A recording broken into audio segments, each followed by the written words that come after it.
If your financial life always feels the same, just with a different name attached to it, that's not because you're not trying hard enough, and it's not bad luck either. There's a pattern holding you in place, and it doesn't live in your bank account. I'm going to show you exactly where it lives and what I would do to break out of that reality right now. Before we get into this, let me ask you for something quick. Subscribe here, because 3 times a week I bring you a different way to break out of that same financial prison. And leave a like, because that helps this video reach someone else who also feels stuck in that same place. Have you ever had that feeling of having lived this before? A different job, a different paycheck, but the same tightness by the end of the month. The debt changes its name, the reason changes its face, but the outcome always looks about the same. And that's not a coincidence, and it's not bad luck either. We tend to think we just need more effort. Work more, cut more, study more.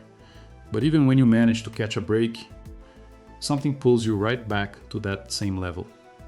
As if there were a thermostat regulating exactly how far your financial life can go before it snaps back to where it always sits.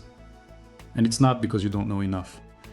You've already read about this, already tried, already watched dozens of videos just like this one. The problem isn't a lack of knowledge. It's somewhere else, somewhere more hidden, somewhere we almost never actually stop to look at. So let me ask you a question, and I'm not going to answer it yet. What's keeping that reality alive even after everything you've already tried? Hold on to that question, because by the end of this video, you're going to understand exactly where that pattern lives. What you're living is a script running behind your financial routine, replaying the same chapter with different characters. And here's the strange part. When we try to break out of that loop, we almost always pick the path that seems the most right. And that's exactly where things get worse. That path that seems right shows up in a few different forms. The first one is working more, taking on another shift, saying yes to one more freelance job, saying yes to everything. But working more hours without changing who you are in relation to money just increases your exhaustion within that same range of reality.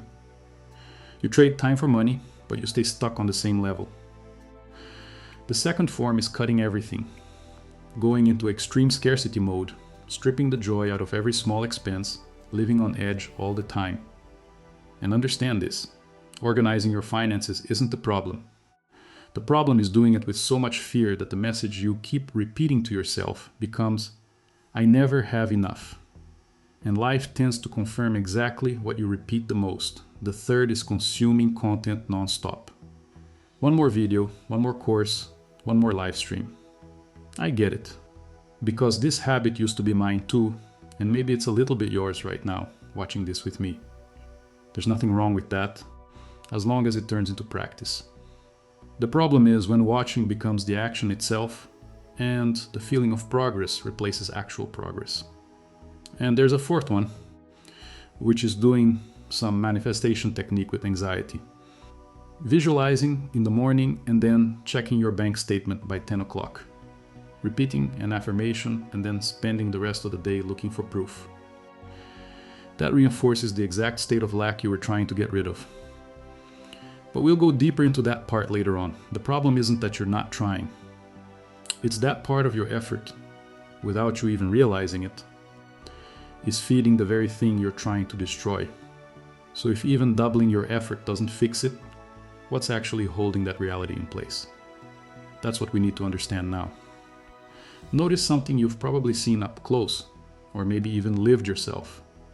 Someone gets a bonus, a tax refund, some unexpected money, and within a few days, they've already found some reason to spend all of it. Not because they needed to, but because it seems like that person can't stand seeing extra money sitting around for too long. And there's a simple explanation for that. Your subconscious mind isn't working to make you happy. It's working to maintain whatever it recognizes as you. If the identity you're carrying is I'm always broke, any financial breathing room is going to feel strange, temporary, almost like a mistake that needs to be corrected. And it's not just the mind. The body also gets used to a certain level of financial tension. That tightness in your chest when a bill shows up starts to feel almost familiar. When life starts to calm down, that calm can feel uncomfortable at first, like something's wrong just because things are going too well. And here's the key point. Life doesn't respond to a request you make every once in a while. It responds to the emotional tone you repeat every single day. It's not about wishing for wealth once a week. It's about which feeling you visit most often without even noticing during most of your time. This doesn't erase the real difficulties out there. Low pay, high bills, one emergency after another. But even within that scenario, there's still real room for choice in how you react, in what you keep telling yourself, and in what you stop accepting as normal. So it's not just the outside world working against you. There's also a part you play in this, even without meaning to, even without any guilt attached. You're not trapped by your bank account. You're trapped by the story you tell yourself every time you look at it. And if this prison is being sustained from the inside, there's also a door on the inside. A door I only found once I stopped looking for the answer out there, and that's exactly what I want to tell you about now. That door I found, I put it all together in an ebook, using the same process I used to break out of the tightness I used to live with every single month. It's step by step, no filler, made to help you get out of this kind of financial prison. The link is in the description. Take a look, see if it makes sense for you, because now I want to show you where this change actually begins. We always want to start with a number. How much do I need to earn? How much do I need to sell? How much do I need to save? But that question on its own has never solved anything for anyone I know. Before you change the outcome, you need to see how your current reality is being maintained day to day, almost always without meaning to. The turning point starts right there. You stop trying to change only the outcome, and you start paying attention to the agreement you renew every single day with that same reality. And this isn't one single grand decision like waking up rich tomorrow. It's what I call micro shifts, small adjustments in language, in emotional reaction, in behavior that together change the entire trajectory of your reality. Here's a simple example. Swap, I never have money for I'm still getting my money organized.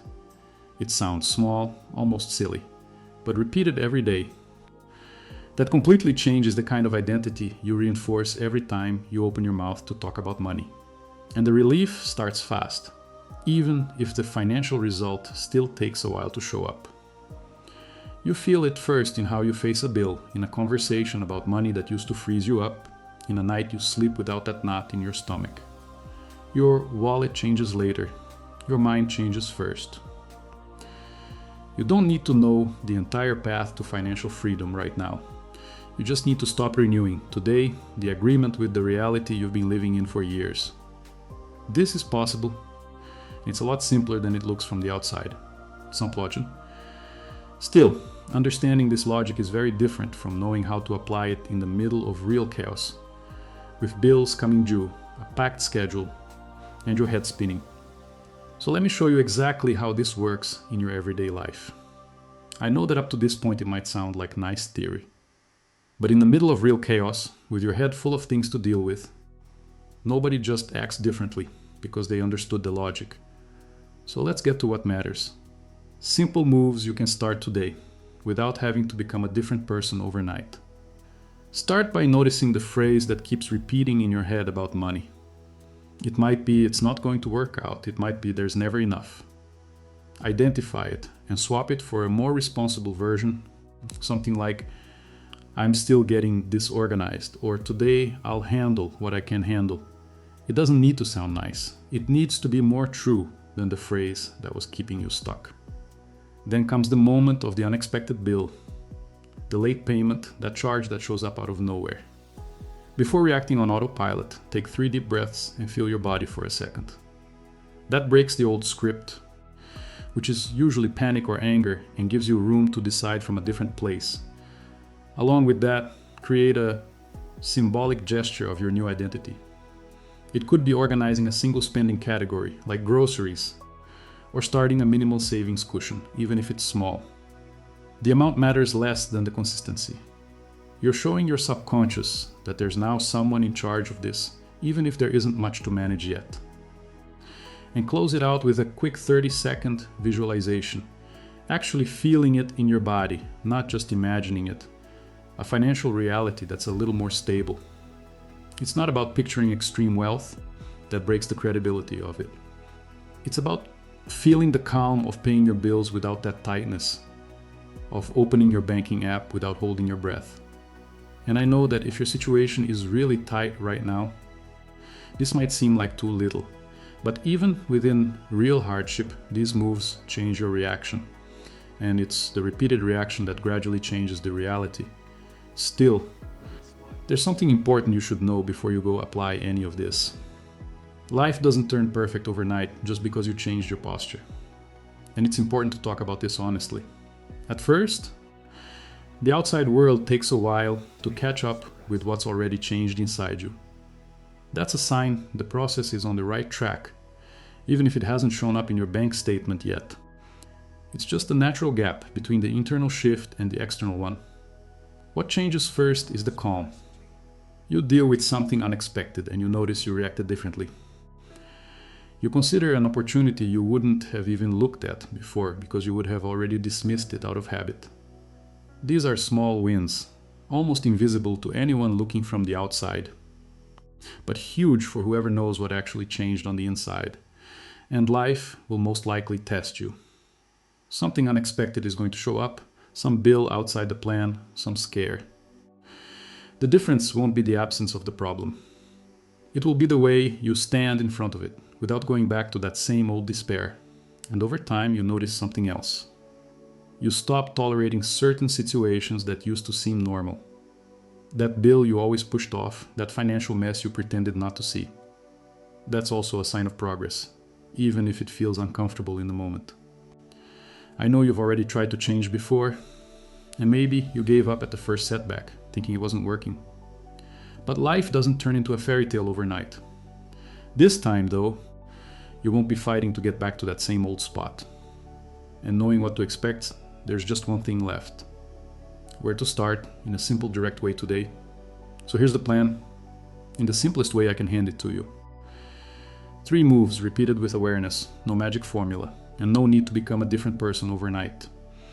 Notice the phrase that shows up most in your head about money that day.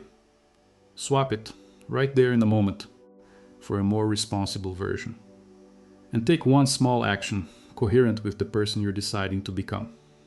It could be setting aside a single dollar, replying to an email you've been avoiding, or looking at a bill you've been pretending doesn't exist. And if you want a symbolic starting point, pick this one. Never ignore a bill again. Even without the money to pay it right away, face it, look at the amount, decide what to do. That alone already gets you out of the automatic mode that's kept you stuck until now. The plan is flexible. It doesn't need to be followed to the letter. It doesn't need to be perfect. What matters is starting and keeping that awareness alive, even on the days you forget and slip back into the old script. You don't need to wait for some big stroke of luck. You can start breaking out of this same financial reality right now with one small decision today. The prison you're living in isn't permanent. It's just waiting for you to stop renewing it. And before you go, there's one more thing I need to tell you. If you've made it this far, you've already understood something most people never stop to see. This financial reality that seems to chase you isn't destiny, it's repetition. And repetition is something we can break. The ebook I mentioned earlier isn't about theory. It's the same map several people here on the channel have already used to break out of this kind of loop, with practical exercises for each one of these micro shifts we talked about today. If this video made sense to you, that material is going to make even more sense. The link is in the description. Before you go, tell me down in the comments. Which of these phrases about money keeps repeating in your head the most? I read the comments, and sometimes an entire video is born from a single sentence someone wrote here. And if you want to keep this conversation going, subscribe to the channel. We meet 3 times a week to talk about these invisible patterns that hold back money, relationships, decisions, pretty much everything. And if you know someone living this exact same loop, the same tightness, the same despair at the end of the month, send this video to that person. Sometimes we can't see our own pattern, but we can see it the moment the person next to us notices it first. A big hug, and I'll see you in the next video, Manifestors.